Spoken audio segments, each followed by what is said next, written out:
Okay, so let's think for a minute that we did gain access to somebody's BlackBerry. How easy would it be to take the information out from it? I mean, is it going to be a god-awful task? Is it going to be really cumbersome? Turns out, no, because RIM has provided quite a vast array of API calls, and the RIM API is quite extensive.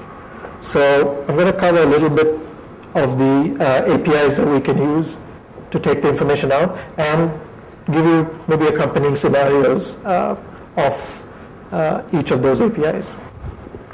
So let's start off with DTMF tones.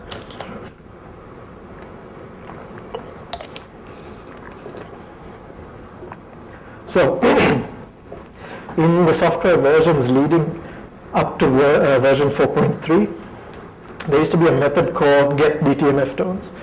Now, what this method does is when you're on an active phone call, there's a DTMF phone queue. So say, for example, you're checking your voicemail. You key in your PIN to access the voicemail.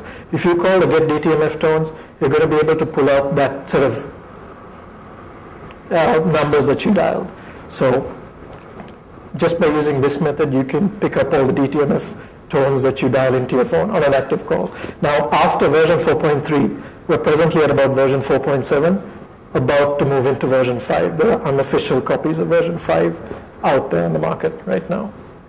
Not in the market, I mean, it's free to download if you know where to look. So after that, they removed this method. So it's not going to be as easy as it is to pull out these DTMF tones. But if you look a little bit deeper, you can still use some of the methods like add key listener, which is essentially a listener. It listens for key presses.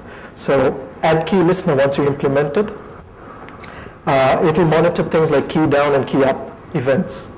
So if you push a key, that's a key down event. If you release it, that's a key up event. So by using this, you can have a key listener and essentially set up a sort of key logger, which you use then to collect the information. Now, another case where you would find this useful is in phone banking. So somebody logs into his phone banking and keys in his account number, keys in his PIN, and so you have his account number and PIN. And what you do with it afterwards is entirely up to you. How about text messages? Well, for text messages, there's a package called JavaX Wireless Messaging. Essentially, it's another listener that you run, but what this listener does is it listens for SMS messages, incoming and outgoing SMS messages. So once you implement that, the listener will tell you, okay, I've got an incoming SMS message, what do I do with it? So we can tell the BlackBerry to do something with this message. So for example, if I want to take a copy of that incoming or outgoing SMS, I can do that.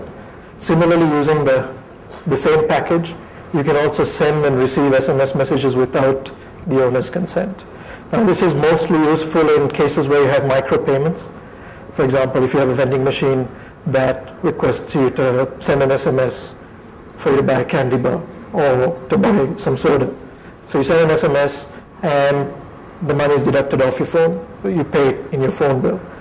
So you can actually do the same thing. I mean, you have a victim who's got a compromised BlackBerry, so you go up to the vending machine, but instead of sending the SMS yourself, you send a command to your compromised BlackBerry for him to send the SMS. So he's paying for your soda or for your candy bar. So I'll try to give you a little bit of a look as to how this would work. So if this is the inside of the BlackBerry, we've got a listener set up there, and what it does is it waits for an incoming SMS.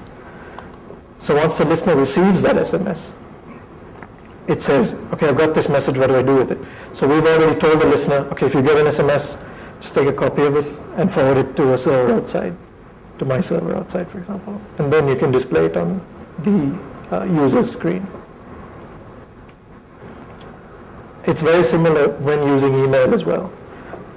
Instead of using a message listener this time, you would use a folder listener, this folder listener watches your inbox and outbox for incoming or outgoing messages. And so through this, you can also intercept emails being sent to and from your BlackBerry. Again, using the same package, you can send spoofed email messages. For example, if you want to have some fun and you want to have one guy insult his boss or his girlfriend, you can just send out a spoofed email from his BlackBerry and then sit back and watch the fun.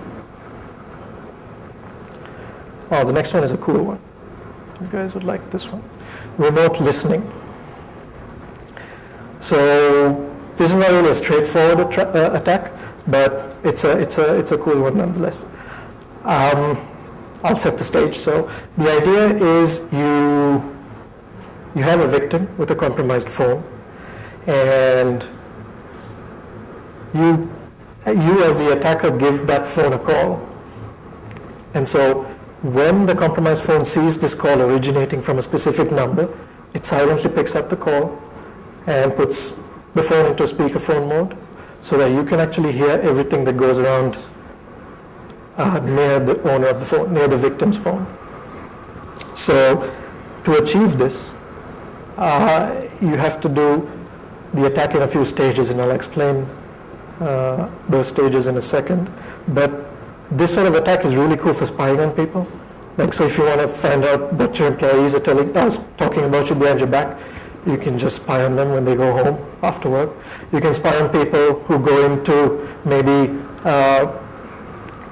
important meetings, corporate espionage. You can activate the